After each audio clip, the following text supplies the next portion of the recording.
नमस्कार, मी सुधाकर टोडे आणि आपण पाहतोय परफेक्ट न्यूज। गेल्या 2 दिवसापूर्वी सोलापूर जिल्हा परिषद आणि पंचायत समितीचे निकाल झाल्यानंतर विजयी झालेले उमेदवार हे पुन्हा आपापल्या कामात दंग झालेले आपल्याला तालुक्यामध्ये दिसत आहे। काही जणांनी इलेक्शनचा शिनवटा काढण्यासाठी सहलीचं आयोजन केलंय, काही जण कार्यकर्त्यांच्या सोबत फिरतायत। मात्र करकम जिल्हा परिषदेच्या अटीतटीच्या निवडणुकीमध्ये भारतीय जनता पार्टीकडून विजय संपादन केलेले आदिनाथ देशमुख हे मात्र आपल्याला विजय केलेल्या मतदारांच्या गावागावात जाऊन गाठीभेटी घेताना दिसत आहे। त्यांच्याबरोबर उंबरे या ठिकाणावरून निवडणूक लढवलेल्या माने यांचा या निवडणुकीमध्ये पराभव झाला। त्यांच्या घरी जाऊन त्यांचीही भेट घेऊन त्यांनी नव्या उमेदीने त्यांना राजकारणात सक्रिय होण्याची चर्चा केली। अशा पद्धतीनं निवडणुकीनंतर दुसऱ्याच दिवशीपासून पुन्हा राजकारण आणि समाजकारणामध्ये सक्रिय झालेले आदिनाथ देशमुख आपल्यासोबत आहेत। या निवडणुकीच्या संदर्भाने विजयाच्या एकंदरीत संदर्भाने आणि पुढच्या राजकीय वाटचालीच्या संदर्भाने आज आपण आदिनाथ देशमुख यांच्याशी चर्चा करूया। नमस्ते देशमुख साहेब, पहिल्यांदा जिल्हा परिषदेच्या अटीतटीच्या करकमच्या निवडणुकीमध्ये आपण विजय संपादन केल्याबद्दल परफेक्ट न्यूज परिवाराच्या वतीने मी आपलं मनपूर्वक स्वागत करतो। या निवडणुकीमध्ये प्रचाराची जी आपली पद्धत होती, पंढरपूर तालुक्यातल्या सर्वात हॉटस्पॉट ठरलेल्या आणि शेवटच्या क्षणाला विरोधकांकडून टार्गेट करण्यात आलेल्या करकम या जिल्हा परिषदेच्या निवडणूक गटामध्ये पालकमंत्री जयकुमार गोरे यांनी वैयक्तिक लक्ष घातलेलं होतं आणि तुमच्या प्रचार सभेतलं त्यांचं भाषण पण पंढरपूर तालुक्यामध्ये प्रचंड गाजलं होतं। कार्यकर्त्यांना ताकद देणारं भाषण त्यांनी केलं होतं। एकंदरीत प्रचारामध्ये देखील तुमचा आत्मविश्वास होता या निवडणुकीमध्ये आपण विजय होणार असल्याचं। पण आपल्याला एकंदरीत ज्या अपेक्षा होत्या मतदारांच्याकडून त्या अपेक्षा पूर्ण झाल्यासारखं आपल्याला वाटतंय? नमस्कार, प्रथमतः मी करकम गटातील सर्व मायबाप जनतेला मनापासून धन्यवाद देतो। तसेच आमचे नेते आदरणीय प्रशांत मालक, आदरणीय जोगनदादा, आदरणीय रणजित भाई, आदरणीय प्रणव मालक, कल्याणराव काळे साहेब, गणेश दादा, युवराज दादा पाटील या सर्व नेते मंडळी मला तिकीट देण्यापासून ते काल निवडून आणण्यापर्यंत प्रयत्न केले। तसेच करकम गटातील पांडुरंग परिवार, गोगादादांचा परिवार आणि शर्मा साहेबांचा परिवार या सर्वांनी मिळून एक ताकद माझ्या पाठीशी उभी केली आणि माझ्या करकम तसेच माझे वडील नामसाप्पा देशमुख यांनी अनेक दिवसामध्ये या गटामध्ये चांगल्या पद्धतीचं काम केलं होतं। ज्यावेळी ज्या पदावर काम केलं त्या पदाच्या वेळेस या भागातल्या जनतेला न्याय देण्याचं काम केलं होतं। या सर्व गोष्टींचा मला फायदा या निवडणुकीमध्ये झाला। माझे सर्व सहकारी, आमचे पंचायत समितीचे दोन्ही उमेदवार आणि आमच्या करकमचे सरपंच, उपसरपंच, सगळे सदस्य, तसेच आजूबाजूच्या गावातील सर्व सरपंच, उपसरपंच आणि सर्व सदस्य आणि माझ्यावरती प्रेम करणारे असंख्य कार्यकर्ते यांनी ठरवलं होतं की कोणत्याही परिस्थितीमध्ये या निवडणुकीमध्ये आपला विजय खेचून आणा आणि त्याच्यामध्ये आम्ही सर्वजण यशस्वी झालेलो आपण सर्वजण पाहताय। निश्चितपणे ही निवडणूक अतिशय अटीतटीची होती। आज मी नशिबान समजतो की मागच्या लोकसभेला इथून भाजपचा उमेदवार पाठीमागे होता, विधानसभेला भैयांना इथून कमी मतं पडली होती, परंतु आज मी नशीबवान आहे की विरोधी उमेदवाराला या गटातून जवळपास विधानसभेला 10,000 मतांचं मताधिक्य होतं। ते मताधिक्य तोडून आज जवळपास 1700च्या आसपास मताधिक्य विजयी झालेला आहे। निश्चितपणे म्हणजे भाजपा पक्षावरती प्रेम असेल, आदरणीय प्रशांत मालकांच्यावरती असेल, आदरणीय दादांच्यावरती असेल, या जनतेनं विश्वास व्यक्त केला, हे या निवडणुकीतून आपल्याला सिद्ध झालेलं पाहावयास मिळालं. आपल्याला अपेक्षित यश या निवडणुकीमध्ये मिळालं. निश्चितपणे खरं तर आणखी मताधिक्याची माझी अपेक्षा होती, परंतु अनेक गोष्टी याच्या पाठीशी आहेत, अनेक गोष्टी पाठीशी आहेत. दरम्यानच्या काळामध्ये समोरचा उमेदवार हा घड्याळाच्या चिन्हावरती उभा होता. आपल्या राज्याचे उपमुख्यमंत्री आदरणीय अजितदादांचं निधन झालं, त्याची सहानुभूती थोडीशी होती. आणि त्यामुळं हे चिन्ह स्थानिक लेवलला आज पहिल्यांदा मी घेऊन आणि निश्चितपणे आज आदरणीय पालकमंत्री असतील, या राज्याचे मुख्यमंत्री देवाभाऊ असतील, आदरणीय प्रशांत मालक असतील, रणजित भाई असतील, या सर्व नेते मंडळींनी जे काय काम या भागासाठी केलेलं आहे ते काम पोचवण्याचं काम मी केलं. आणि खरं तर कालावधी हा आपणाला माहीत आहे की तिकिटाच्या उमेदवारीच्या वेळेस काही घडामोडी इथं घडत होत्या. शेवटच्या क्षणापर्यंत उमेदवारी जाहीर झाली नव्हती. कालावधी हा अत्यंत कमी राहिला होता आणि अशा कालावधीमध्ये शेवटच्या घटकांपर्यंत पोहोचणं तसं अवघड होतं. आणि समोरचा उमेदवार हा 10 वर्ष इथलं प्रतिनिधित्व करत होता, त्याचाही संपर्क होता. काही माणसं होती की म्हणजे अशा ह्या 2-3 गोष्टी असल्यामुळे थोडंसं मताधिक्य कमी झालेलं आपण पाहतोय. निश्चितपणे येणाऱ्या काळामध्ये हा भाग, हा गट, हा परिसर भाजपमय केल्याशिवाय राहणार नाही. आदरणीय प्रशांत मालकांच्या नेतृत्वाखाली अतिशय भक्कम केल्याशिवाय राहणार नाही. एवढंच मी या ठिकाणी आपण सर्वांना सांगू इच्छितो. जिल्हा परिषदेच्या निवडणुकीच्या दरम्यान आपल्या करकम गावामध्ये पालकमंत्र्यांनी एक सभा घेतली होती आणि त्यामध्ये अतिशय ताकद देणारं भाषण तुम्हाला केलं होतं. त्यांनी सांगितलं होतं की जिल्ह्यात आमदारापेक्षा मी जिल्हा परिषदेच्या सदस्यांना जास्त निधी देत होतो. आणि त्याच्यावरती विरोधकांनी खिल्ली उडवली होती की जर प्रत्येक जिल्हा परिषद उमेदवाराला 20 कोटी 21 कोटी रुपये निधी द्यायचा म्हणलं तर ग्रामविकास खात्याच्या मंत्रालयाला तेवढा निधी आहे तरी का? या संदर्भात कुठल्या म्हणजे या गोष्टीकडे तुम्ही कशा अर्थानं बघता? मला एक आज त्यांना एवढं सांगायचं की जयाभाऊ हे राज्याचे ग्रामविकास, ते सोलापूर जिल्ह्याचे पालक, ग्रामविकास खात्याच्या माध्यमातून अनेक स्कीम आहेत.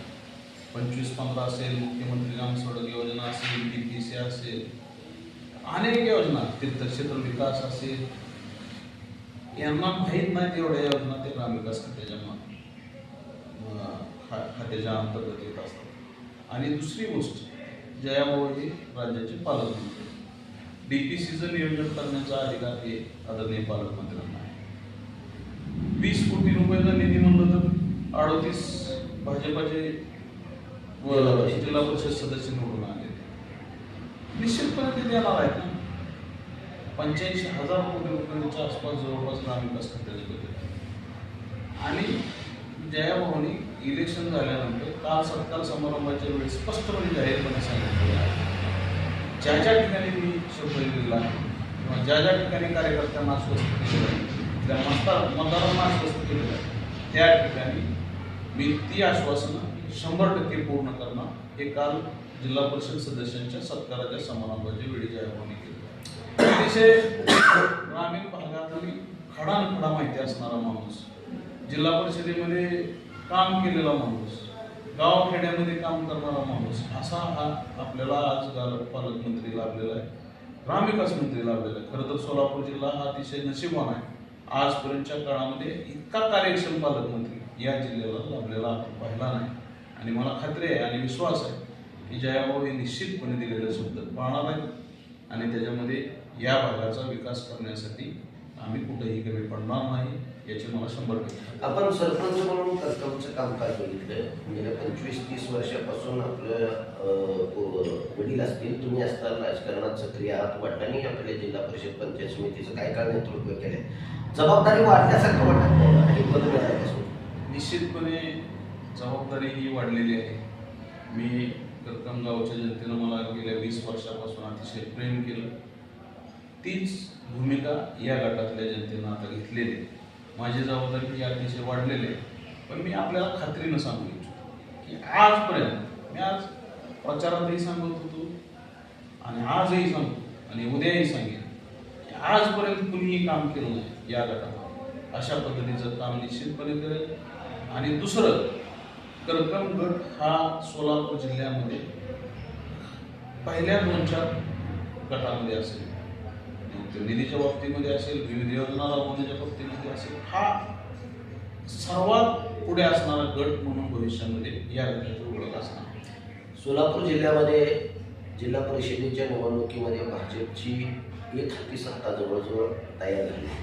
कालच पालकमंत्र्यांनी सगळ्या सदस्यांच्या सत्काराच्या निमित्तानं तुम्हाला एकत्रित बोलवलेलं होतं. जिल्हा परिषदेवर भाजपचा झेंडा फडकणार हे आता निश्चित आहे. पण त्यामध्ये पंढरपूरचा तितकासा वाटा राहणार नाही, कारण अपेक्षित यश पंढरपूर तालुक्यामध्ये भारतीय जनता पार्टीला मिळालेलं दिसत नाही. कारण मागच्या निवडणुकीमध्ये परिचारक गटाला 7 जागा मिळाल्या होत्या, आज त्या कमी झालेल्या आपल्याला दिसतात. पण जिल्हा परिषदेच्या नेतृत्वामध्ये इथला एक सक्षम जिल्हा परिषदेचा पंढरपूर तालुक्याचा सदस्य म्हणून तुम्हाला जिल्हा पातळीवरती काम करायची संधी मिळेल अशी अपेक्षा वाटते. आता निश्चितपणे आहे हे पद आपल्यासाठी खूप मोठं आहे. खरं तर नेते मंडळी काय निर्णय घेणे हे सगळ्या गोष्टी आपल्या हातात नाही. जे मिळेल ते पदाची जबाबदारी स्वीकारणे आणि पुढे जाणे हा आपला स्वभाव आहे. जो भाजपची सत्ता निश्चित आलेली आहे, या भागाचा विकास निश्चित होणार आहे, त्याच्यामध्ये ते मात्र शंका नाही. या आता राहिल्यापासून आपल्या पंढरपूर तालुक्याच्या प्रतिनिधित्व तर ते आदरणीय प्रशांत मालक त्याच्यावरती निर्णय घेतील आणि जिल्ह्यातील नेते मंडळी निर्णय घेतील. त्यांच्या आदेशानुसार त्यांच्या नेतृत्वाखाली जे काय करता येईल ते आपण करूया. आणि ते जे म्हणतील ती माझी पूर्व दिशा असणार आहे, ते सांगतील तशा पद्धतीने माझी पुढची भविष्यातील वाटचाल असते. पंचायत राज्य व्यवस्थेतली जिल्हा परिषदेची जबाबदारी तुमच्यावरती पडली असतानाच दुसऱ्या बाजूला पंढरपूर तालुक्यातल्या सर्वात मोठी ग्रामपंचायत म्हणून उल्लेख असणाऱ्या करकम ग्रामपंचायतीची निवडणुकीची मुदत संपलेली आहे. 5 वर्षाचा कालावधी पूर्ण झालेला आहे. गेले अनेक दिवस तुम्ही करकम ग्रामपंचायतीचं नेतृत्व करताय. नगरपंचायत होण्याच्या मार्गावरती करकमची ग्रामपंचायत आहे. काही राजकीय लोकांच्याकडून तसे सुतवाच केले जाते. या निवडणुकीकडे करकम जिल्हा परिषदेची निवडणूक झाल्यानंतर लगेच करकम ग्रामपंचायतीची निवडणूक येते, त्याकडे कसं बघताय? आता ग्रामपंचायतीची निवडणूक आहे. खरं तर आता जिल्हा परिषदेची निवडणूक आहे. जिल्हा परिषदेच्या माध्यमातून करकम गाव आणि गटाचा विकास करणं ही आज आपली जबाबदारी आहे. भविष्यामध्ये ग्रामपंचायत निश्चितपणे होणार आहे. ग्रामपंचायत आमच्या ताब्यामध्ये 100% येणार आहे. त्याच्यामुळे ते मात्र कोणी शंका बाळगण्याचं कारण नाही. आज गट ताब्यात आणला, हे तर माझं गाव आहे. हे गाव मला भविष्यामध्ये कधीही सोडणार नाही. निश्चितपणे या ग्रामपंचायतीवर आदरणीय प्रशांत मालकांच्या नेतृत्वाखाली, आदरणीय बबनदादांच्या नेतृत्वाखाली आम्ही सर्वजण अतिशय चांगल्या पद्धतीचं काम करू आणि ग्रामपंचायत 100% ताब्यात आणू. भारतीय जनता पार्टीमध्ये नव्यानं कल्याणराव काळे असतील, गणेश पाटील असतील, समाधान काळे असतील यांचं आगमन झालेलं आहे या निवडणुकीपूर्वी, आणि आता ग्रामपंचायतीला तुम्ही समोर जाताय. या निवडणुकीमध्ये या सगळ्या पार्टीच्या लोकांनी तुम्हाला जिल्हा परिषदेमध्ये सहकार्य केल्याची भावना आहे? निश्चितपणे सर्वांनी मला सहकार्य केलेलं आहे. कल्याणराव काळे असतील, गणेश दादा असतील, युवराज दादा असतील, या सर्व नेते मंडळींची मला साथ या निवडणुकीमध्ये मिळालेली आहे. त्यांनी भाजपा पक्षामध्ये प्रवेश केलेला आहे. ते आज भाजपाचं त्यांच्या पद्धतीनं काम करतायत. मला त्यांची निश्चितपणे साथ मिळालेली आहे. त्यांचाही या विजयामध्ये खरेचा वाटा आहे. उद्याच्या ग्रामपंचायतीच्या निवडणुकीमध्ये त्यांचे जर या गावात काही कार्यकर्ते असतील तर त्यांना सोबत घेऊन निवडणूक होईल. निश्चितपणे ग्रामपंचायतीमध्ये जे माझ्यासोबत येतील, इथला सामान्य कार्यकर्ता येईल, इथली गोरगरीब जनता असेल, जो कोणीही घटक, कोणताही घटक ग्रामपंचायतीसाठी आमच्यासोबत येईल, त्याला आम्ही सोबत घेण्याची आमची भूमिका आहे. त्याच्याही पुढे जाऊन मी सांगितलेलं आहे की जिल्हा परिषदेच्या निवडणुकीमध्ये कोणी मतं दिली नसतील तर त्यांना सुद्धा आपल्याला सोबत घ्यायचं आहे. आपल्याला इलेक्शन हा विषय आता संपलेला आहे. निवडणूक आपल्यासाठी संपलेली आहे. आता आपल्याला भविष्यामध्ये विकासाचं राजकारण करायचं आहे.